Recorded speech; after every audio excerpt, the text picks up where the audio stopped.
Thank you all for coming today for our Applied Climate Master's Program. I know Sloan and I really appreciate it. Today, my presentation is going to be on community-focused translation of the U.S. Army Corps of Engineers Flood Risk Reduction Study for the Jefferson-Chalmers neighborhood. I first want to do a brief overview of the Jefferson-Chalmers neighborhood in Detroit, Michigan. It was once a wetland and referred to as the Great Marsh by French settlers 100 years ago. The unique part of this neighborhood are the canals that were built in the late 1880s and early 1900s as waterfront property access. And now it is currently a prominent place for a lot of socioeconomic diversity. With the changing climate, the Detroit area is not shy away from differing precipitation amounts and experienced a very heavy precipitation in early 2019 that caused record level Great Lake levels and impacted Lake St. Clair that borders the Detroit area. Sandbags and other temporary measures were used to minimize the impacts, but damages still heavily persisted. And unfortunately, it did not affect everyone in the area equally. Grosse Pointe, which is an affluent area that neighbors the Jefferson-Chalmers area, but not a part of the city of Detroit, also experienced these flooding impacts in 2019 and 2020, but they were approved, this neighborhood was approved in 2023 by EGLE for an extreme emergency release valve that would allow excess water in case of more high precipitation events to flow back into Lake St. Clair and along the coast of the Detroit River. And this would include areas that are used to pump drinking water to residents, and then would also exacerbate flooding in the Jefferson-Chalmers region. So because of these heavy flooding events in 2019, the city of Detroit requested a U.S. Army Corps of Engineers floodplain management service for long-term flood mitigation. And they had three main goals for the study. Remove the neighborhood from the FEMA high-risk floodplain map or the 100-year storm radius, reduce the risk of flooding from high lake levels of Lake St. Clair, and construct plans that were mindful of resident and city desires. It was eventually published in July of 2022, but it was not well received by the community because mainly because it was framed that only one option was, the only option was to permanently close the canals. And then there were worries from the residents of being cut off from the river and health concerns with still moving water in the canals. Tangentially, GLISA is conducting a comparative study between the Great Lakes region and the Southeast region with scenario planning across community demographics and compound flooding of events. For the Great Lakes region, the Jefferson-Chalmers neighborhood was chosen for that specific area. The goal of this study is to inform infrastructure and adaptation decisions within compound flooding and advance the scenario planning approach to address barriers and other limitations. They hope to conduct a series of workshops for both of the communities to practitioners and community members, and their intention is to provide an opportunity to share and discuss lived knowledge of place, perceptions, needs, and priorities regarding the limitation of data and reasonable responses. And my work comes in more towards the reasonable responses. My involvement has two main aspects of composing a workshop handout that will synthesize the technical information that the Army Corps of Engineers study has, simplifying that study to enhance community understanding of available options, and then designing and developing the workshop handout. It also has a graph recreation component to improve the clarity and accessibility for the community, provide enough graphs to tell a visual story to those folks, and create a map framework to better appeal to the needs and wants of the community. All right, here is just a quick map view of Detroit and kind of showcasing also the scale that Lake St. Clair has on the city of Detroit. And here is this, oh, it's taking a minute. Here is the specific area where our study area in Jefferson-Chalmers is. All right. So here's a zoomed in area. You can start to see a lot of the kind of canal areas here, here. And I want to briefly go over the original graphs and kind of why we found the need to change them up a little bit. Unless you've been staring at these graphs as long as I have, it's very difficult to orient yourself to where exactly everything is. And hard to know where the proposed changes would be. The colors are also a little hard to tell and makes for a difficult graph to read. Also lacking labels and scale bars. So for our graphs, we wanted to make sure we included labels for streets and canals on all the images, use colors that would better accommodate viewers, create images for easy option comparison for community members, and create that visual story that starts in more of a wide scope area. So here is the study area with some of those priorities mentioned. And the first area I want to focus on is this left-hand circled side. And I would like to go through the options with all of you and go through some of the graphs I've created. This area contains the base option, and it will remain the same for all three of the options that the Army Corps of Engineers proposed.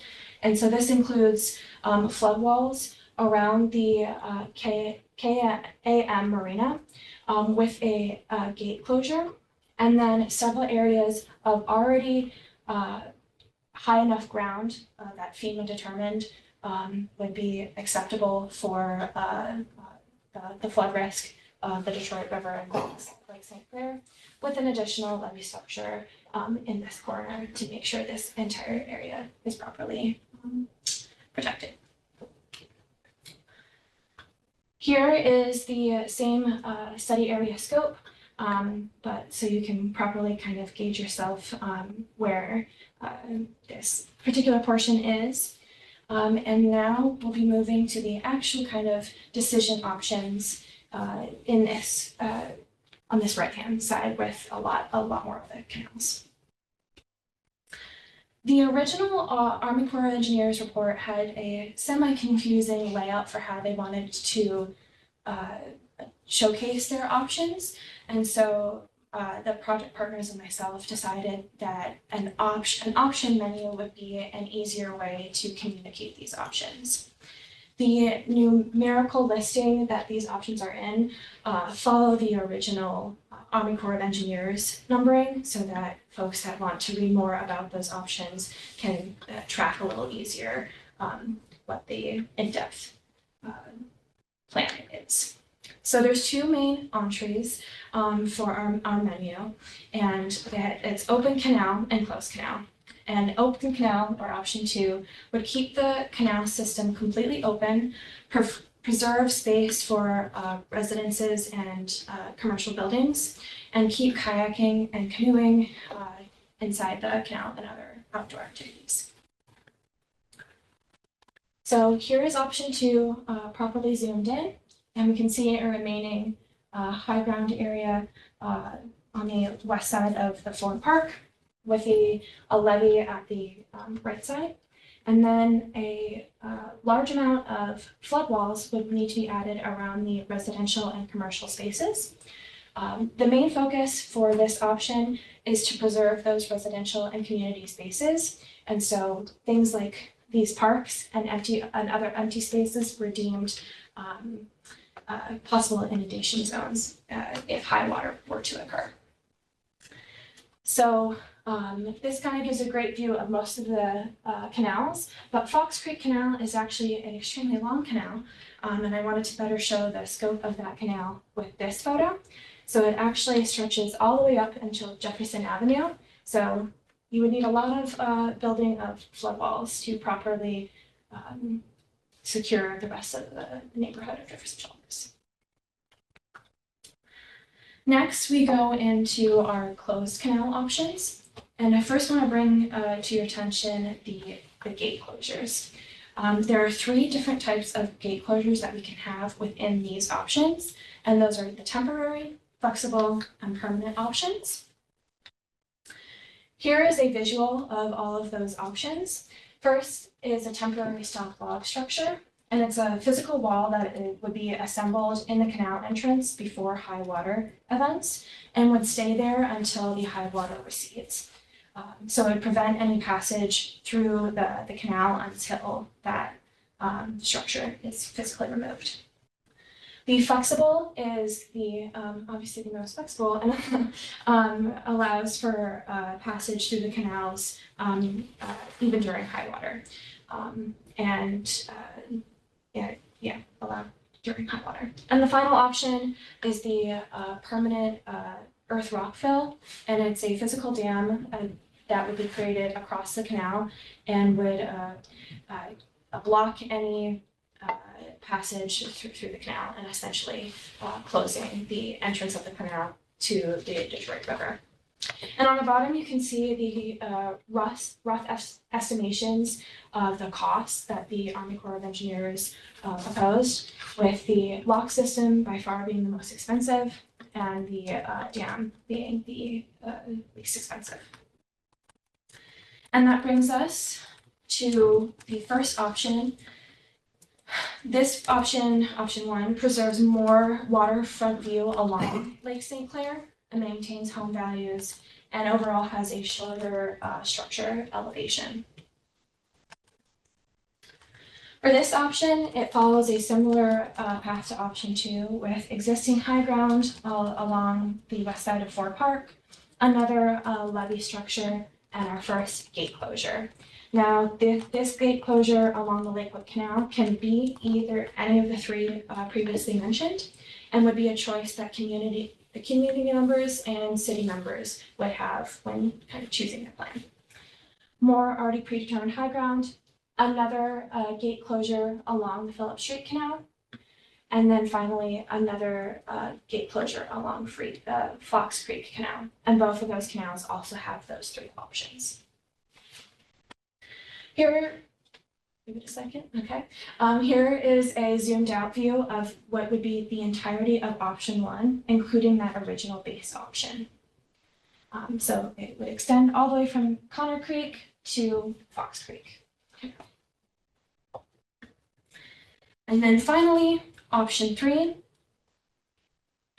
protects against wave runup, continues to maintain home values, and the entire neighborhood is defended against the flooding.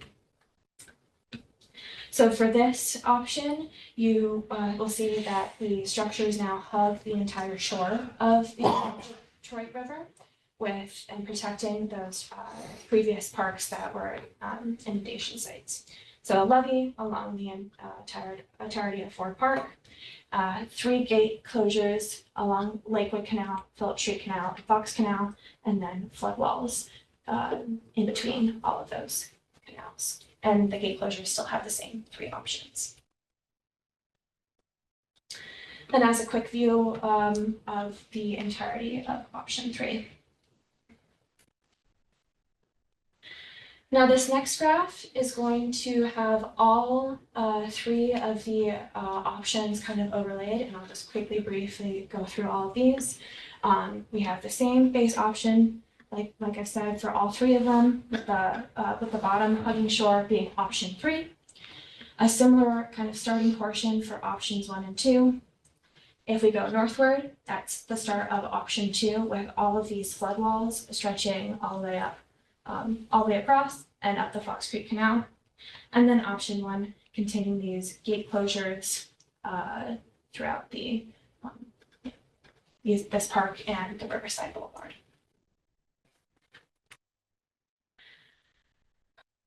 This was a trial handout I made to kind of see a couple of things. What information we could actually fit in one-page front and back that could be presented to folks in the community workshops, and kind of assembling and figuring out how many graphs we would want to include in a physical handout. This is a very trial handout, will not be the final handout that GLISA uses, but hopefully they will use elements that are in this handout and especially the graphs. So that ends my direct involvement with the project. So what comes after? There's a GLISA, workshop timeline that the Georgia partners have already constructed that the Detroit group plans to create. Just a quick little snapshot of what it would look like. And the workshops are tentatively planned for the second half of 2025. And how these products be directly used. The final handout will be created by GLISA and their team, and hopefully using the information, outline I've constructed and the trial, using elements of the trial layout format. And then will later be presented to community members at the workshop to hopefully make some decisions about their flooding problem. Then, of course, the graphs will be incorporated into that final workshop handout, and possibly a presentation shown at the workshop to help create that visual story of construction, possibly similar to what I've shown you today. I have several project takeaways I would like to share with you. The first being translating climate information for a broader audience. There's definitely the science of a changing climate is still elusive to a lot of folks that are not actively studying the science, and making sure to communicate this in a way that is usable information is I've seeing is very needs to be very prominent and needs to be done well. Also, throughout this project, I've understood the complexity of a lot of climate issues, and that many climate issues are rarely ever an isolated problem and often rooted in longstanding inequities, especially between the Jefferson-Chalmers neighborhood and, for example, the Grosse Pointe.